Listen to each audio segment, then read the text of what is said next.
पुढच्या वर्षी केंद्रातील एनडीए सरकार कोसळणार असा दावा माजी मुख्यमंत्री पृथ्वीराज चव्हाण यांनी केलाय।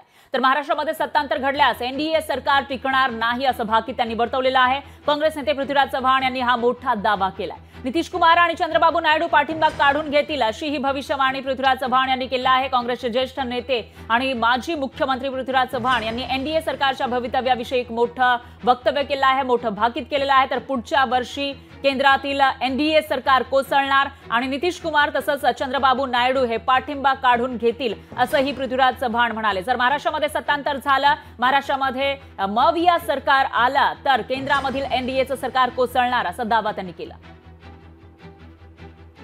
अटल बिहारी वाजपेयी यांच्या 13 महिन्याच्या सरकारचा अनुभव आहे। सरकार अल्पमतात गेल्यामुळे वाजपेयींना 13 महिन्यातच राजीनामा द्यावा लागला।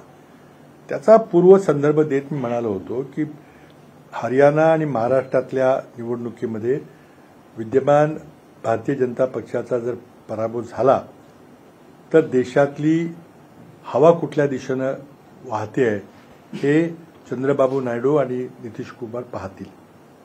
आता मी पराभव झाला असं म्हटलं, पण पराभव निश्चितपणे होणार आहे हे आपल्याला सर्वांना माहिती आहे। स्वप्न बघायला कुठं पैसे पडतात? स्वप्न त्यांनी बघत राहावं।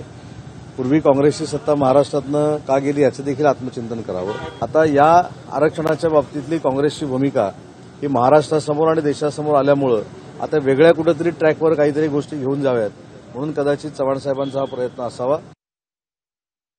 आता अंबादास दानवेंनी काय प्रतिक्रिया दिली आहे तेही बघूयात।